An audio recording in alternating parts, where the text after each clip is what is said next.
first, and then I do have an amazing strategy tonight that I am bringing to you. So let me get that shared. And it's all about our vertical condo buildings. I want to make sure that this one is all pulling up. If you're just hopping on, feel free to say hi and let me know my audio is working. So give me a thumbs up. Let me know you can hear it. So neighborhood marketing strategy revealed, and tonight is all about our mini city.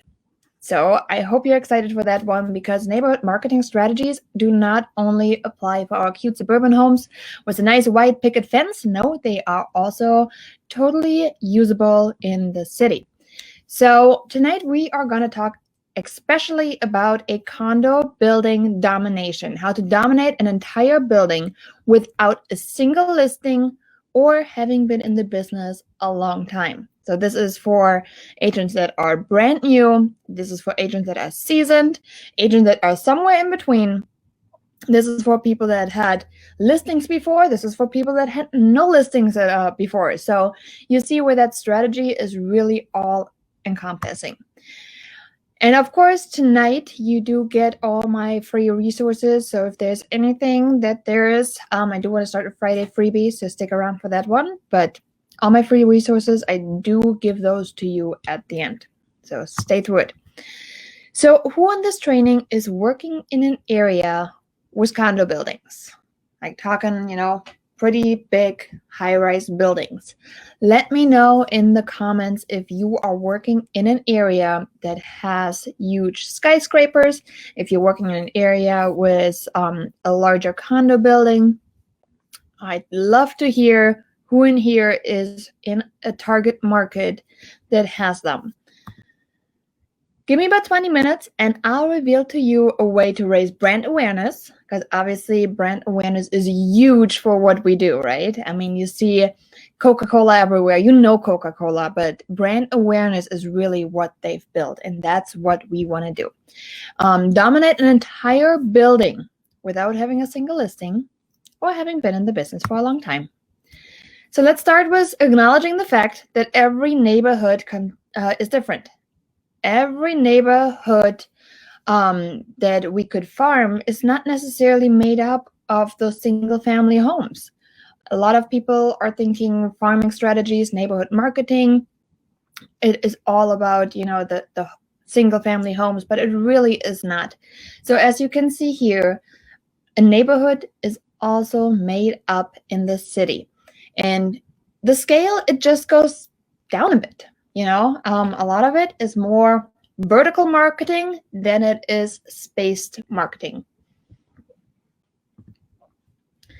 So first up, 90% of the neighborhood marketing strategies that I am showing you in this group, period, okay? All of those strategies that I'm showing you can be slightly modified to market to an entire building and a city, okay? So I want to make sure that if you are in a more of like a city kind of market, you can just look at the strategy. You may have to tweak it a little bit and modify it. However, it works. You can modify strategies. So let's, for example, talk about, I think a few weeks back, I had an example of a fundraiser. And my personal one, I had, yard signs that I just stuck in the front of the house. Now, if you think about it on an entire building, how can you convert that to make that marketing strategy fit a vertical building? Well, you could still, do the same technique to apply, raise funds if it's a building that has a common cause. And then you could do like car magnet stickers, for example. Just do little, magnets that can go in the car that you can then give those people for it. So you just modify something slightly and it fits an entire new market. So here's some examples. Suburb versus city marketing. Circle prospecting, right? That's when you just select an area and right around it, you kind of circle prospect. It really just becomes vertical prospecting. You just go and look at a building and you determine if that building has what you need to make the income. Is that the building you want to pursue? Farming mailers to an entire neighborhood.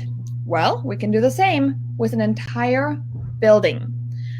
Small business directory relevant to houses. Last week we talked about our vendor list. You can do the same vendor list type with just small business directories relevant to condos. So you just, again, small little tweak. Open houses, they work the same. You can have open houses on condos. Buyer and seller seminars, what we might be renting a library room for, you can do those in the conference rooms of the buildings. Support a cause as a neighborhood, I went over that. Support a cause as a building. You could organize a walk for an entire building. You could raise funds with little car magnets to hand out. And then floor plans, there's another strategy we'll get into eventually. But homes have floor plans, as do condos. There is, certain floor plans on every condo. There's this model, and there's a Bordeaux model, and the Chateau model, and there's the Merlot model, and, it's all about the wines tonight. That was my last condo. They were named all after wines. But anyhow, think outside the box and make it work for your area is a big takeaway here. Shall we keep going? Let me know in the comments if this makes sense so far. There is a lot more that we're gonna cover tonight. So if this all makes sense so far, give me a thumbs up, a check mark, a fire. And if you still have questions on it, I'll take the thumbs down. I want to make sure we're very, very, very, very clear on this so we can move forward. So let's start with asking us the question, why would you select one building over an entire block when it comes to city marketing? There is, why not just farm the entire block? Why not just, focus an entire 2 blocks, 3 blocks? Why would you choose just one building to dominate? And there's really 3 reasons to market to one building, which is more beneficial to your personal business. The first reason, it's hyper-targeted marketing. You can really hyper-locally target that specific building and saturate that market because you're concentrating your marketing budget on a lot smaller area. So if you have, you're just starting out, you have a smaller budget, it might make sense if you are just really focusing down on that condo building of 200 units as opposed to an entire block of 2,000. Next one, reason number 2, it's in-depth knowledge for the building. You know about the HOA, you know about the assessments, what's included, the floor plans, you know what improvements were done, when they were done, what's planned, what's coming soon, you know about the amenities that specific building has. So you have a lot more knowledge that you can acquire to a lot faster. So if you look at it from, if you want to build a business, build a brand, you want to become the person that people talk to if they want to know something about the building. And then the third reason is in-depth knowledge about the real estate activity. What's sold? What just listed? What has actually rented? Can it be rented? What's coming soon? What's taken off the market? What's been sitting on the market forever? That's all really, really, really good information for you to have to talk very educated to your buyers when they come to open houses in that building, and to talk to the sellers when you're going on listing appointments. Okay, so don't discredit all those amazing ways for you to really focus on marketing to one particular condo building.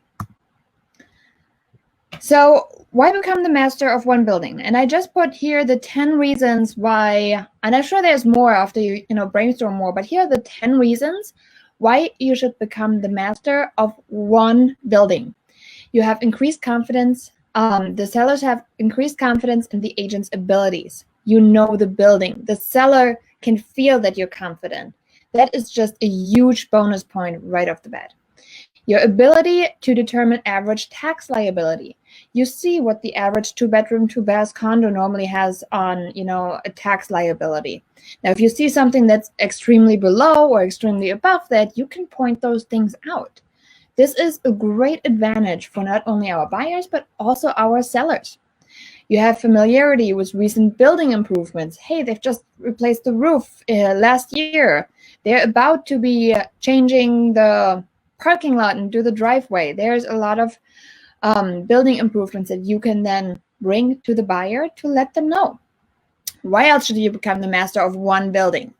Knowledge on loan qualification requirements. So does the building accept FHA loans? Is there, a certain loan type that works very well? Are there any like little nuances that you should know within that process that might actually help a lender out when you have a buyer?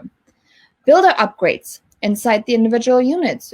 If you are very familiar with a building, you can then just tell them, hey, here are the builder upgrades that seller made, and this is why this building or that unit is worth more. So there's a lot of value in that for not only your sellers, but then again, for your buyers. You do have in-depth knowledge of monthly assessment. What's included? Is the garbage included? Is the parking included? Is there a pool? Is there a clubhouse? Is there a conference room? Is there, whatever that monthly assessment can cover? If you're the expert and you're the master in that one building, you know those answers. And that alone is a very valuable asset to you. You have in-depth knowledge of floor plans. I just told you all of the ones that were wine-related in my last listing appointment. I'm like, well, they're below, and, there was a chateau, and there was a lot of them. So you are becoming the building's go-to expert for coming soon listings. You have people reaching out to you, and they're like, hey, we really would love to be in, this building. Do you know of anything coming on the market soon? That alone is very, very valuable. You have in-depth knowledge of premium location units. What are those? Those are the ones that are not necessarily overlooking the 7-Eleven. Those are the ones that are overlooking Central Park, right? You have a nice view. You know which ones are those because you're familiar with the building. That, again, is huge when it comes to marketing. And then you also have the in-depth knowledge of the HOA rules. So if somebody says, well, does the building allow cats? Are there dogs allowed? Is there a weight limit on them? Is there a move-in fee? You have all that information that you can pass on. And yes, it's a learning curve. However, it's something that is well worth investing your time. Obviously, for price point, that's also something. They can range from small, little less than $100,000 to millions of dollars. So look at the building and see if something fits what you have in mind. Was this useful so far? Let me know in the comments. I would love to hear your feedback on this. Was this useful so far to you of what we went over? You can give me a thumbs up, a check mark, a fire. I love the fire ones. Give me one of those like thingies on the side. Whatever you want to do to let me know we are on the same page, that this can be really, really powerful if implemented the right way.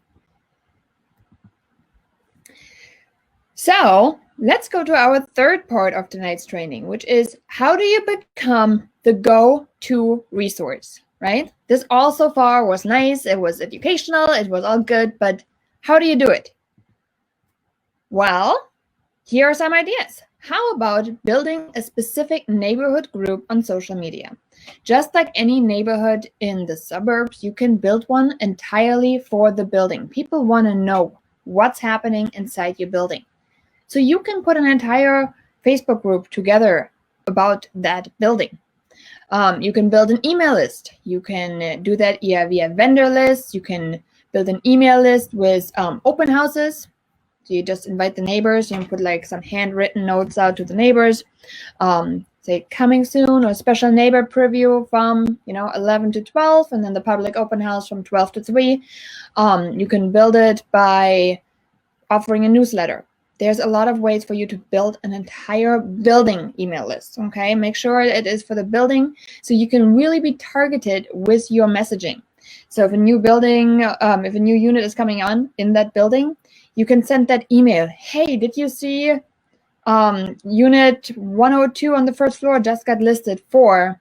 What an incredible deal. If you know somebody, and again, if it's not your listing, that's fine. Give credits where credits are due, right? But you can still talk about it. You can still say, hey, this is the building and it's listed by this brokerage. It doesn't make a difference on that. You just have to put that small little disclaimer on. Okay, as long as you do that, you're fine. And then next one is postcard farming. Just like I talk about my postcard farmings that are used in neighborhoods, you can use the postcard farming for that brand awareness building in an entire vertical building. It works. They still get their mail. They still go down to the mailbox. They still look at their mail. So same principle apply, okay?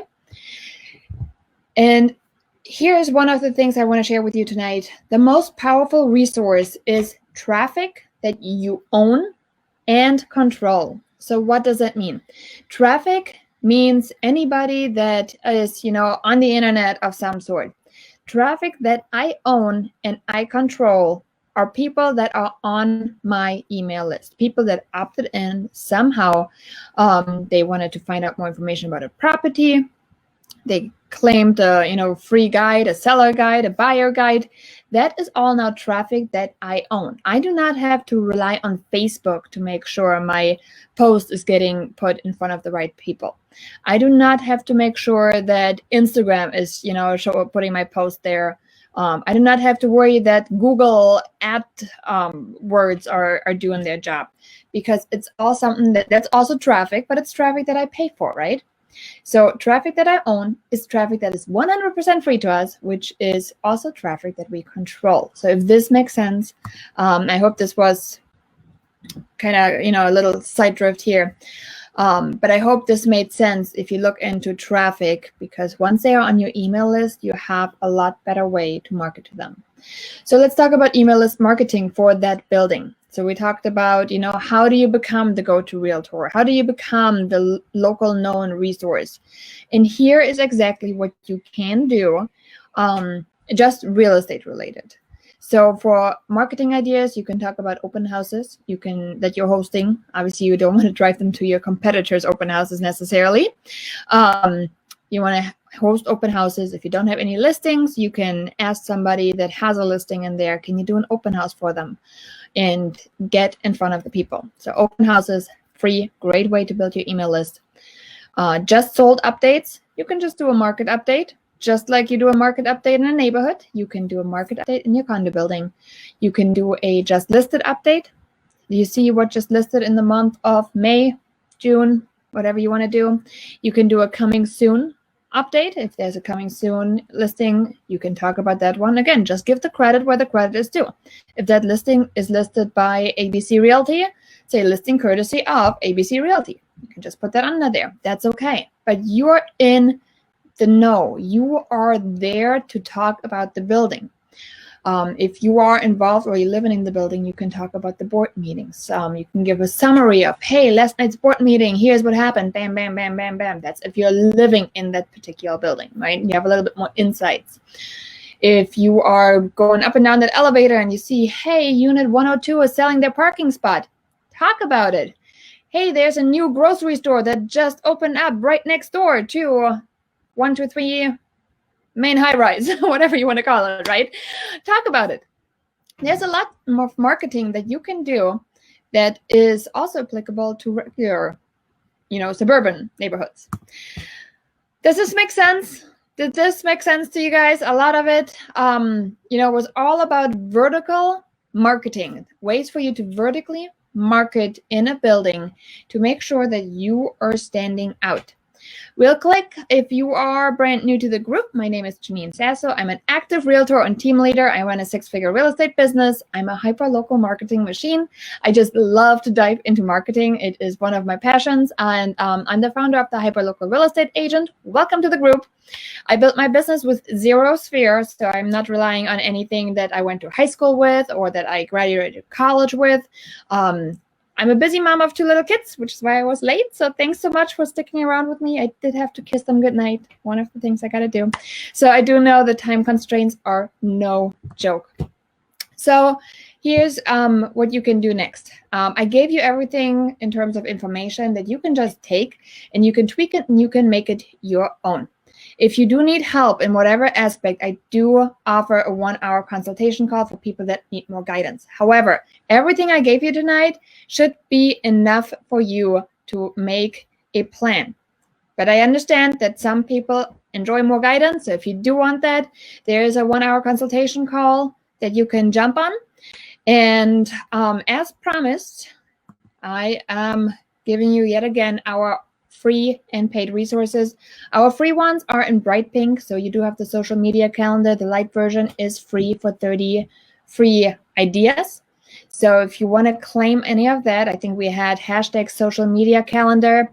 I do have a entire pamphlet out there on 25 mailing examples, absolutely free. You guys can download it. Just do hashtag 25 mailings. My geographic farming cheat sheet is probably the most powerful thing I go over with my team. So in order to claim that, hashtag geographic farming.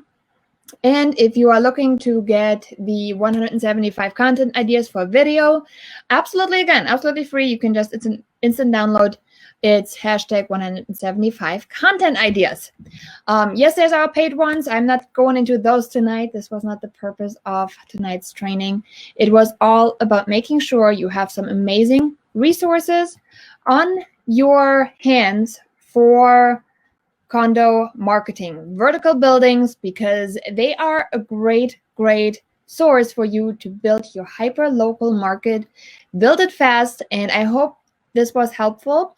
I will go back through the comments. If you have anything you want to talk about, please feel free to put it in the chat box, and I will talk to you guys sometime this week. All right, bye guys.